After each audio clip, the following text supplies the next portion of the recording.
Hey, and welcome back to the Polite Society podcast powered by the Firearms Policy Coalition. Joining us for our interview segment today is Yehuda Remer. Yehuda is an author and has written a really cool book called Safety On, an introduction to the world of firearms for children. Yehuda, thanks for joining us on the show today, man. Pleasure to be here. Thank you for having me.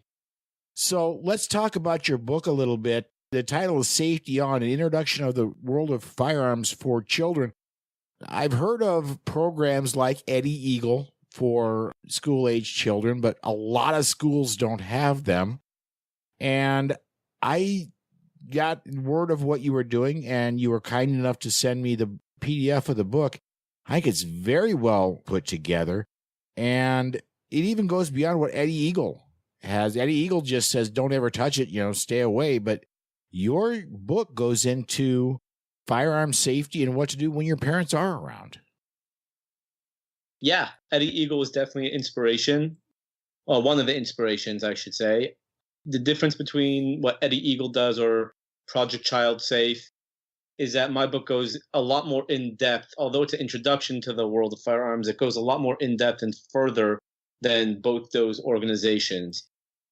I wrote it because I have a couple kids, and I thought it was very important that my kids learn about every aspect of gun safety, not just what to do if you find a gun somewhere it's not supposed to be. So I set out to write this book, and so far it's been going pretty well. I like that you wrote it. It's not juvenile. It's not a fantasy book. It's inviting a child into the world that has guns in it. It doesn't glorify firearms. It just says they're here in our family and this is how we relate to them. But it invites the reader into a child's world. Guns are both real weapons and they're children's toys. Their children have a relationship with their parents, and then they're part of their own world where they're in control. So I thought it was a wonderful bridge between those two worlds, written for children, and that's where they live. Yeah, thank you for that. I appreciate it, especially because I actually had a review written on the book, and it was a phenomenal review. The only thing that the author of the review wrote was that he disagreed with my stance on that I wrote toy guns could be dangerous as well, and that you're never supposed to point your toy gun even if you're pretending. What I was talking about in that aspect, which is what you brought, how you're taking the story into the child's world, is yes, I'm very pro Nerf guns. My kids and I, we have Nerf gun battles all the time. Mm-hmm. But my point was that you have so many people nowadays, like take, for example, the story of Tamir Rice. He had a toy gun or an airsoft pistol. His gun looked real. Now, the point of the book is an introduction to the world of firearms. It is up to the parent to further the process. So yes, your kid can play with Nerf guns, let them shoot each other, but still teach them that within the environment of toy firearms, you could have guns that look real, even though they are toys. And it's something that you need to ingrain into the child at an early age. This is not the last word on children and guns, but it's a wonderful first lesson. Yes. One thing that I thought and that I'd heard other people talk about was, by discussing it with children, we're really inviting ourselves into their world as well. Being shot with a finger gun, and you come over to your child and say, can I see if that's loaded? You got to put it in a holster. That sort of childhood play, but it immediately invites them into the adult world of responsibility, even as they're playing child games. Yeah, I agree 100%. So is the book currently out? Is it released? Can people buy it off Amazon, so to speak, or where can they get it? Yeah, Amazon is the best place to get it right now. And I also converted the book into a coloring book. Oh, very cool. Yeah, so, as a parent, you can read the book to your child and then say, hey, delve into it yourself, really memorize the photos and the storyline by coloring and allowing yourself to really internalize the message of the book. And that's also available on Amazon. Absolutely. And one other thing I'd like to mention, if I could, At the beginning of every show, we have the 4 rules of gun safety that we've all recorded. We should probably re-record it. It's been run hundreds of times, but I like it that you discuss Colonel Cooper's 4 rules of gun safety right up front, right in your book, and actually give each of them their own page. So I think it's great that for an introduction that the safety is there right away. Yeah, that was a big thing. I'm a big fan of Colonel Cooper and a lot of the things he taught. And I figured if you're going to write a book about gun safety, to have the 4 cardinal rules, up front and center right away is very important. So how's the book been received? It's been received great. I've had a lot of very positive support with the book, and Alan West endorsed it for me, Larry Vickers, the Second Amendment Foundation. I've had some, big names get behind me, and I'm just excited to have it out there. Breaking into the Second Amendment world is something that I've always wanted, and little by little, I'm getting my name out there, and people are really liking the book. So now I have to ask about one of your toughest critics, I'm sure. When your kids read it, was it novel enough to hold their interest, or did they say, "Dad, you've told us all this before"? How did they receive it? It's interesting. My wife, who I love dearly, I'm not going to call her anti-gun because she's definitely not anti-gun. It took me a while to convince her to let me get my first gun, and she's still very wary about having guns in the home. Sure. As a religious Jew, Jews are brought up to not necessarily, I shouldn't say they're brought up to hate guns, but it's kind of a Jewish mentality to stay away from firearms. And I have a lot of friends who got me into guns. And at one point, my wife didn't really want me talking about it with my children. It wasn't until my wife saw that the book was actually going to be published that she's like, okay, I guess I don't have a choice at this point because this is really your passion. It's not just a hobby. So my children, their introduction to the world of firearms literally was my book.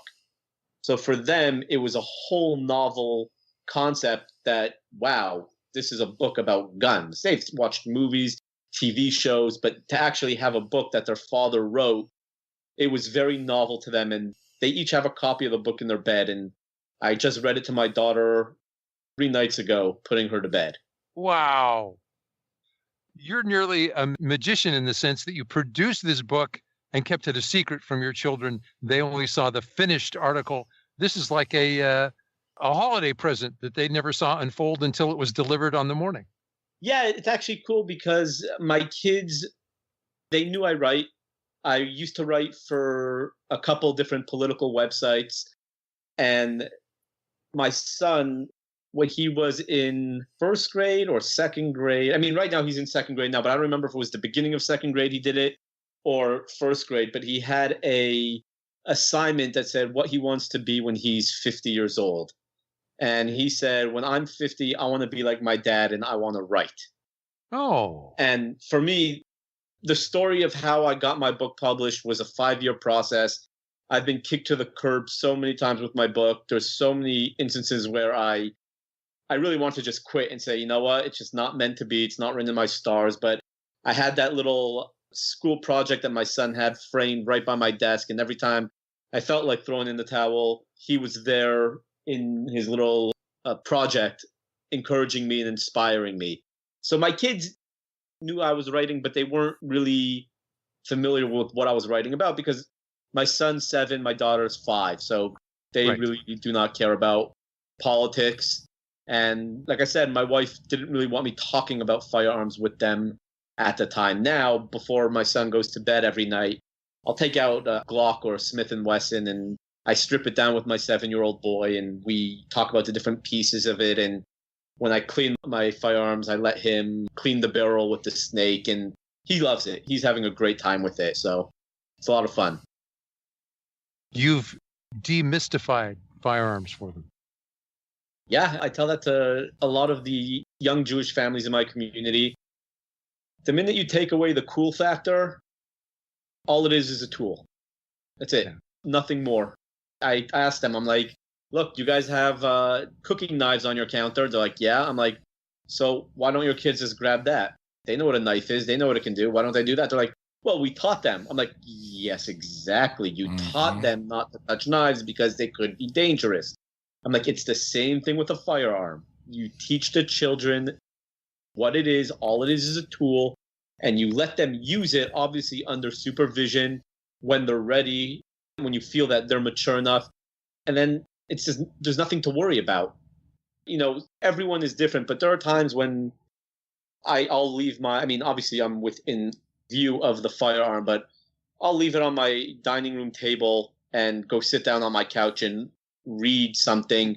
And my kids are walking back and forth, and they don't even pay attention to it anymore. It's not even in their radar. Like, ooh, look, there's Dad's gun. They're like, okay, yeah, big deal. Who cares? It doesn't even make a difference to them anymore, and they know not to touch it. And if they do want to see one of my firearms, they always have to come to me, ask for permission, and you know, I clear it with them right in front to make sure that they see all the steps that you take. And they've learned. And I'm very confident that if my children are at a park somewhere or go to a friend's house and, you know, God forbid they do find a firearm where it's not supposed to be, I'm very confident that my kids will, as Eddie Eagle says, you know, stop, run away, tell a grown up. So. Well, I am looking. Go ahead. Go ahead, Reb. I predict the next cool factor will be when, I'm not sure what year it'll happen, when one of your children says, Dad, here's my friend. He doesn't know about guns. We need to teach him. That's major cred when that happens, Dad. Yeah, I am waiting for that to happen. My son, I'm very vocal about firearm ownership because in the Jewish world, like I said, I'm an Orthodox Jew. In the Jewish world, guns are not mainstream. They're very, if you have one, you don't talk about it. And, you know, the Jews have a saying, never again, which I'm sure you've heard. But never again means nothing if you're not willing to do something about it. And buying a gun, keeping it hidden in your house from everybody kind of defeats the purpose because you're not going out to train, you're not practicing with it, you just have it there. And I'm very vocal about firearms. Everyone in my community knows that I carry to my synagogue. I joke that it's my American Express, that I never leave home without it. And I've had one of my son's friends come up to me. They were at our house and they're like, you know, Mr. Remer, do you own guns? And I said yes. And they said, can we see them? I'm like, no, you cannot. And I'm waiting for the time when, you know, his friends are a little older, you know, 9, 10 years old, and they want to learn about firearm safety. And obviously I will approach those parents and say, hey, look, I'm more than welcome to teach your kids. It's up to you. If you don't want me to, hey, that's up to you also. All right. Well, we do need to step aside to break here in just a minute. But before we go, I'd be really remiss. Do you have a website you sell the book on, or is Amazon where people should go to find it? Amazon is where you can go to find it. But if people are interested more about me, different reviews on the book, different radio interviews I've done, I was interviewed at the NRA convention and NRA TV, they can go to my website, which is yehudaremer.com.